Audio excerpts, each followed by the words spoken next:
السلام علیکم، میں ہوں ماجد چودھری اور آپ دیکھ رہے ہیں میرا یوٹیوب اور فیس بک چینل۔ آج ہم بات کریں گے عافیہ صدیقی کے حوالے سے۔ عافیہ صدیقی کو کون نہیں جانتا؟ ایک پاکستانی نژاد امریکن جن کی زیادہ تر تعلیمی اور پیشہ ورانہ زندگی امریکہ میں گزری۔ کچھ حلقے کہتے ہیں کہ وہ قوم کی بیٹی ہے اور کچھ حلقے کہتے ہیں کہ ان کا تعلق دہشت گرد تنظیم القاعدہ سے ہے۔ امریکی عدلیہ کی طرف سے انہیں 86 برس کی سزا سنائی گئی، جس کے حوالے سے لوگ کہتے ہیں کہ اکثریت یہ کہتے ہیں کہ یہ سزا بہت زیادہ ہے، ان کے جرم سے بہت زیادہ ہے۔ آپ کو یہاں پر مختصر سا عافیہ صدیقی کے بارے میں بتاتا چلوں۔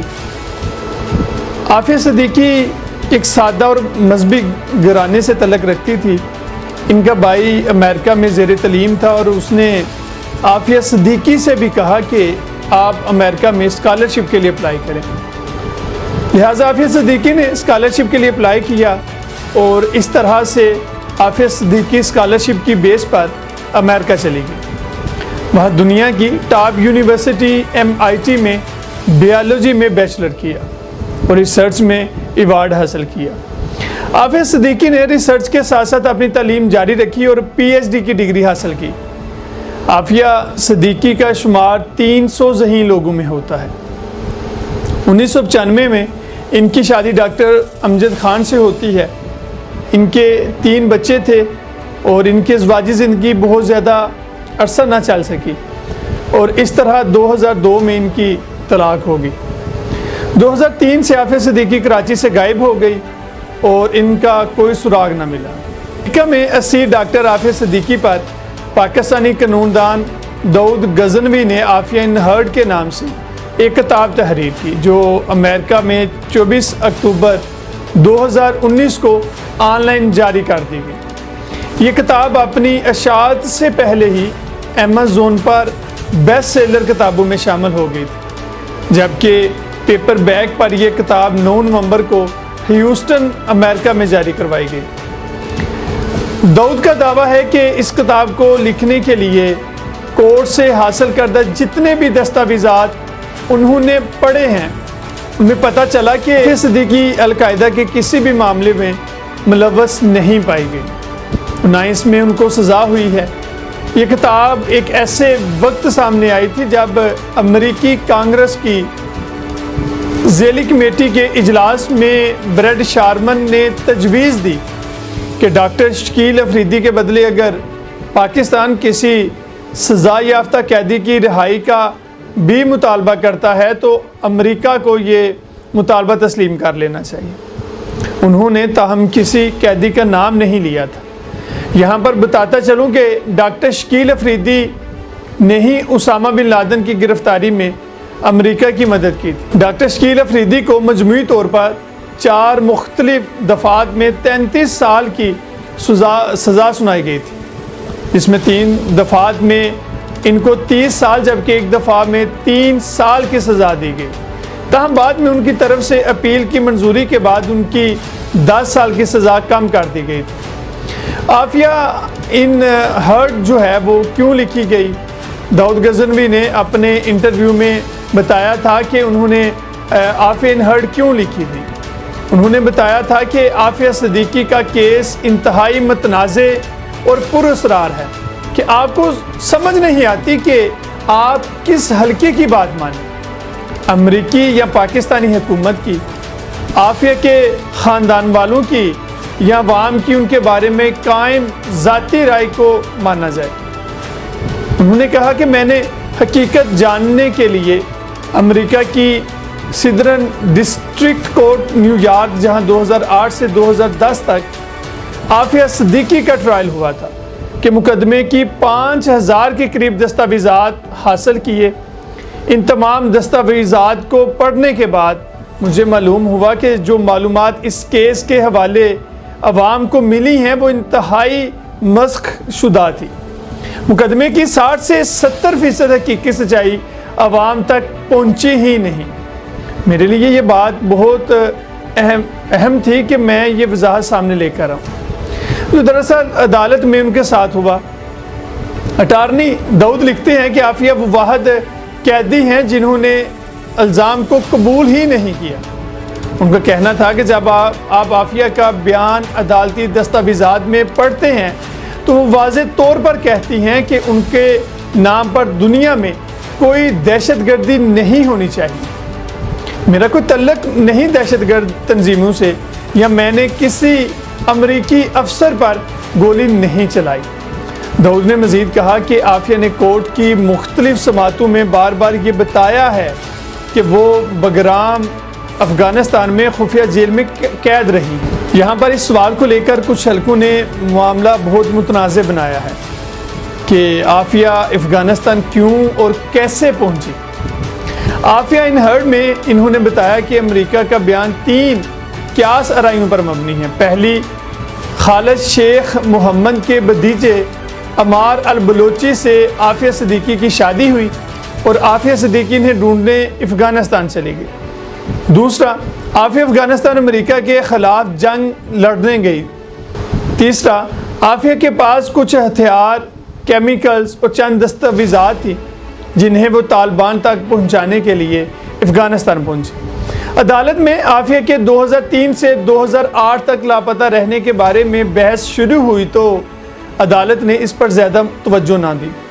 جب عافیہ کے عمار البلوچی کے پیچھے افغانستان جانے کے ثبوت طلب کیے تو عدالت کو بتایا گیا کہ ثبوت صرف وہ دستاویزات ہیں جو وہاں موجود امریکی سیکورٹی ایجنسیز کے پاس ہیں۔ اب عدالت نے وہ دستاویزات منگوائی یا نہیں، اس کی وضاحت ہمیں تحریری طور پر کہیں نہیں ملی۔ داؤد کہتے ہیں کہ اس بات کی تردید کہ عافیہ خود ہی افغانستان گئی تھی وہ ہمیں مختلف خبر رساں ایجنسیوں اور دیگر حلقوں سے ملتی ہے، اور اس میں سب سے اہم ریسرچ ہے برطانوی صحافی ایوان ریڈلی کی، جنہوں نے 2006 سے 2008 تک تحقیق کی اور قیدی 650 کے نام سے ایک مہم بھی چلائی۔ ان کا کہنا تھا کہ عافیہ کے کیس کو سمجھنے کے لیے عزیز پراچا کے کیس کو سمجھنا ضروری ہے۔ امریکہ کے اندر بالٹیمور گیسولائن ایک سازش ہوئی تھی جس میں 6 لوگوں کو ملوث کیا گیا، جن میں خالد شیخ محمد، ماجد خان، عزیز پراچا، ان کے والد سیف اللہ پراچا، عمار البلوچی اور عافیہ صدیقی تھی۔ اس کیس میں عافیہ صدیقی پر یہ الزام تھا کہ انہوں نے ماجد خان کے لیے بالٹیمور میں ایک میل باکس کھولا تھا اور یہ اس گروپ کی سہولت کار بنی تھی۔ یہاں پر دلچسپ بات یہ ہے کہ عافیہ 26 مارچ 2003 کو کراچی سے غائب ہوتی ہے۔ اسی ماہ میں اس کیس میں ملوث باقی افراد بھی مختلف تاریخوں پر پکڑے جاتے ہیں، اور پھر 18 مارچ کو ایک نوٹس الرٹ ہوتا ہے کہ عافیہ FBI کو درکار ہے۔ اس کے بعد 26 مارچ کو عزیز پراچا امریکہ میں گرفتار ہوتے ہیں، جس کے بعد کہا گیا کہ عافیہ غائب ہوگی۔ اب دیکھنے والی بات یہ ہے کہ کیا عافیہ خود غائب ہوئی یا وہ بھی انہی پانچوں کی طرح امریکہ کے حوالے کر دی گئی تھی۔ اس میں ہمیں جو خبریں ملتی ہیں ان کے مطابق عافیہ کو کراچی میں ان کے کسی رشتہ دار کے گھر سے گرفتار کیا گیا تھا۔ کچھ عرصہ ان سے مقامی طور پر تفتیش کی گئی اور پھر انہیں CIA کے حوالے کر دیا گیا۔ اس سارے معاملے کے بعد خاموشی ہو گئی، کیونکہ پاکستان نے کہا کہ ان کا اس معاملے سے کوئی تعلق نہیں ہے۔ اس کے بعد 2006 میں کچھ قیدی بگرام جیل سے رہا ہوئے، جنہوں نے ایک ویڈیو بنائی اور انہوں نے یہ دعویٰ کیا کہ انہوں نے ایک عورت کو وہاں دیکھا ہے جس پر تشدد ہو رہا ہے۔ یہ ویڈیو جب ایوان ریڈلی کے پاس پہنچی تو وہ اس جیل کے ایک قیدی معظم بیگ سے رابطے میں تھی۔ معظم بیگ پاکستانی نیاد برطانوی شہری تھے اور پاکستان سے ہی غائب ہوئے تھے۔ یہ کتاب اینیمی کمبیٹنٹ کے مصنف بھی تھے۔ معظم بیگ 2006 میں جیل سے رہا ہوئے تھے۔ انہوں نے کتاب میں یہ واقعہ لکھا کہ ایک خاتون کی چیخوں کی آوازیں رات کو جیل میں سنائی دیتی ہیں، اور وہ 3 ہفتے تک ڈپریشن میں رہے کہ یہ عورت کون ہے۔ تاہم معظم اپنی رہائی تک یہ نہیں جان سکے تھے کہ چیخنے والی وہ عورت کون تھی۔ اس کی تحقیق کے لیے ایوان روڈلی نکل پڑی اور انہیں اسی جیل کے ایک اور قیدی نے بتایا کہ وہ خاتون قیدی نمبر 650 ہے۔ انہوں نے پینٹاگون میں بھی درخواست بھیجی کہ انہیں بتایا جائے کہ یہ خاتون کون ہیں۔ انہیں یہ جواب آیا کہ وہ اس خاتون کے بارے میں کچھ نہیں جانتے۔ جولائی 2008 میں ایوان ریڈلی پاکستان آئی اور انہوں نے عمران خان کے ہمراہ ایک پریس کانفرنس کی، جس میں انہوں نے پاکستانی عوام اور حکومت سے اپیل کی کہ وہ امریکہ سے پوچھیں کہ ڈاکٹر عافیہ صدیقی کہاں ہیں۔ پھر 11 جولائی کو بگرام جیل سے ایک امریکی افسر کا پیغام ملتا ہے کہ یہاں پر عافیہ نام کی کوئی عورت نہیں ہے، لیکن ساتھ ہی 17 جولائی کو یہ واقعہ سامنے آتا ہے۔ عافیہ نے غزنی میں امریکی اہلکار پر گولیاں چلائی ہیں یا ان پر بندوق تانی ہے۔ اس کے بعد ایوان روڈلی کو پینٹاگون سے خبر ملتی ہے کہ 2006 میں بگرام جیل میں پریزنر 650 تھا، لیکن وہ عافیہ صدیقی نہیں تھی۔ عافیہ کے عدالت میں بیان سے واضح ہے کہ وہ خفیہ جیل میں تھی، مگر یہ ایک مما ہے کہ وہ وہاں کیسے پہنچی تھی۔ عافیہ جب غزنی سے پکڑی گئی اور انہیں غزنی پولیس اسٹیشن لے جایا گیا، تب وہاں کے گورنر عثمان نے امریکہ کو اطلاع دی کہ ایک خاتون کو گرفتار کیا گیا ہے، جن کے ہاتھ میں ایک بیگ ہے جس میں بارودی مواد ہے، اور امریکی سیکورٹی اس معاملے کی تفتیش کی، جس کے بعد FBI نے عافیہ سے غزنی تھانے میں تفتیش کرنے کی خواہش کا اظہار کیا، مگر انہیں صرف انٹرویو کی اجازت ملی، اس شرط پہ کہ وہ انہیں ساتھ نہیں لے کر جا سکتے۔ اس کے بعد وہاں فائرنگ کا واقعہ ہوا، جس میں عافیہ صدیقی کو گولیاں لگی اور امریکی اہلکار انہیں اٹھا کر بگرام کے ایک ہسپتال لے گئے۔ عافیہ نے عدالت میں اپنے بیان میں یہ بھی کہا کہ جب وہ 14 روز ہسپتال میں رہیں تو انہوں نے کئی بار وہاں موجود امریکی افسروں کو اپنے گھر رابطہ کرنے کی گزارش کی۔ عافیہ نے یہ بھی کہا کہ وہ ان کا رابطہ پاکستانی سفارت خانے سے کروا دے، مگر کسی کو کوئی اطلاع نہیں کی گئی۔ عافیہ عدالت میں دیے گئے اپنے بیان میں یہ بھی کہتی ہیں کہ غزنی پولیس اسٹیشن میں بھارتی فوج کے کچھ لوگ آئے تھے، اس کے علاوہ اس معاملے میں عدالتی دستاویزات میں کوئی تفصیلات موجود نہیں۔ ان کی عافیہ سے کیا بات ہوئی؟ یہاں پر کیس ایک نیا موڑ لیتا ہے۔ Southern district court new York میں عافیہ کا فیصلہ سنائے جانے سے پہلے ایک شخص اٹھا اور اس نے 2 جونیئرز کی طرف انگلی سے اشارہ کرتے ہوئے غصے میں کچھ کہا۔ انہوں نے سوال کیا کہ وہ شخص کون تھا اور ان 2 جونیئرز کے ساتھ عدالت نے کیا کیا۔ عدالت نے ان دونوں جونیئرز کو تبدیل کر دیا اور یہ معاملہ امریکی اٹارنی جنرل کے پاس بھیج دیا گیا کہ جونیئرز کو دھمکانے والے شخص کی تفتیش کی جائے کہ وہ ہے کون۔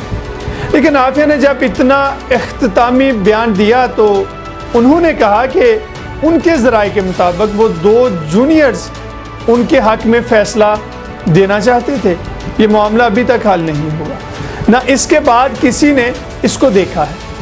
یہ بھی ایک پیچیدہ سوال ہے کہ کیا عافیہ القاعدہ کی فنڈنگ کے لیے لائبیریا میں ہیرے سمگل کرتی تھی؟ عافیہ پر 2 کیس تھے، جن میں عزیز پراچا کیس تھا، جس میں ان پر الزام ثابت نہیں ہوا تھا اور انہیں بری کر دیا گیا تھا۔ اسی طرح لائبیریا والا کیس بھی اٹارنی جنرل کے آفس نے یہ چارجز واپس لے لیے تھے۔ سب سے اہم سوال جس کی بنا پر عافیہ سزا بھگت رہی ہے، کیا عافیہ صدیقی دہشت گرد ثابت ہو سکی؟ 86 برس کی سزا کیوں دی گئی؟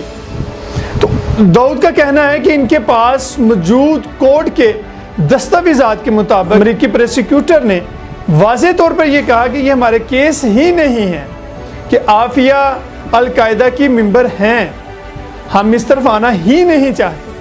انہوں نے کہا کہ دوسری چیز یہ تھی کہ عافیہ پر امریکی قوانین کے تحت 7 دفعات لگائی گئی تھی اور ہر کاؤنٹ کی سزا ملا جلا کر 35 سے 40 برس بنی، مگر جج برمن نے عافیہ کو 86 برس کی سزا دے کر زیادتی کی۔ اصل معاملہ یہاں پر بگڑا کہ حسین حقانی جج سے کیوں ملے اور 2255 موشن کیا ہے۔ 2255 موشن کے مطابق اگر آپ سمجھتے ہیں کہ کسی مقدمے میں بہت زیادہ بے ضابطگیاں تھیں، جس میں ایک انسان کے آئینی حق کی خلاف ورزی کی گئی ہے، تو آپ ایک موشن دائر کر کے اس مقدمے کو غلط قرار دے سکتے ہیں۔ عافیہ کے مطابق ان کے آئینی حق کے خلاف ورزی ہوئی کیونکہ وکیل ان کی مرضی کے نہیں تھے۔ عافیہ نے اس پر 2255 موشن عدالت میں جمع کروا دی، جس کی سماعت بھی جج برمن کے پاس ہوئی جو ان کا مقدمہ دیکھ رہے تھے۔ اسی دوران امریکہ میں پاکستانی سفیر حسین حقانی جج برمن کو ملنے گئے، جس پر عافیہ نے عدالت میں جج کو تبدیل کرنے کی درخواست بھی دے دی۔ درخواست میں لکھا تھا کہ انہیں لگتا ہے کہ جج برمن ان کے خلاف تعصب رکھتے ہیں اور وہ حسین حقانی سے بھی ملے ہیں، اور اس کی تفتیش ہونی چاہیے کہ یہ دونوں کیوں ملے اور ان کے آپس میں کیا بات ہوئی۔ اس درخواست کے جواب میں جج برمن نے وضاحت دی کہ حسین حقانی سے ان کی ملاقات چند لمحوں کے لیے ہوئی، لیکن یہ ایک معمہ ہے کہ حسین حقانی جج کو کیوں ملے۔ اس حوالے سے کوئی تحریری بیان نہیں ملتا۔ اس کے بعد عافیہ نے 2255 موشن کی درخواست واپس لے لی، جس پر جج نے بیان دیا کہ اگر عافیہ یہ کیس میرٹ پر بھی لڑتی تب بھی میں یہ کیس خارج کر دیتا۔ اب اس سارے معاملات کے پیچھے جب سزا سنا دی گئی تو عافیہ نے اپنا ایک آخری بیان دیا تھا۔ وہ آخری بیان کیا تھا؟ عافیہ صدیقی نے اپنے آخری بیان میں یہ قبول کیا کہ وہ امریکہ میں موجود چند مسلمان تنظیموں کو چندہ دیتی تھی کیونکہ وہ تنظیمیں مسلمانوں کی فلاح کے لیے کام کرتی تھی۔ انہوں نے یہ بھی کہا کہ وہ بچوں کی تعلیم کے لیے کچھ کرنا چاہتی تھی۔ انہوں نے دنیا بھر کو پیغام دیا کہ ان کے نام کو استعمال کر کے کہیں کوئی دہشت گردی نہ کی جائے۔ سزا سے پہلے انہوں نے اپنے بیان میں جج برمن اور ان کے خلاف گواہی دینے والے تمام گواہان کو معاف کر دیا تھا۔ داؤد غزنوی اس کتاب کے ذریعے پاکستان اور امریکہ دونوں حکومتوں کو یہ پیغام دینا چاہتے ہیں کہ ڈاکٹر عافیہ صدیقی کی جگہ تبدیل کی جن کے امریکہ میں قید ہونے کو ہر سیاسی و مذہبی جماعتیں اور دہشت گرد تنظیمیں استعمال کر رہی ہیں، جن میں داعش بھی شامل ہے اور خطے میں انتہا پسندی کا ایک سبب بن رہی ہیں۔ انہوں نے اپنی کتاب میں مشورہ دیا ہے کہ عافیہ کو پیس ایجنٹ کے نام پر پاکستان واپس لایا جائے اور اس کا فائدہ پاکستان اور امریکہ دونوں ممالک کو ہوگا۔ آج کے ولاگ میں اتنا ہی۔ مزید اپڈیٹس کے لیے ہمارے یوٹیوب چینل کو سبسکرائب کر دیں اور بیل آئیکن کے بٹن کو بھی دبا دیں تاکہ ہماری آنے والی نئی ویڈیو بر وقت آپ تک پہنچ سکے۔ اللہ حافظ۔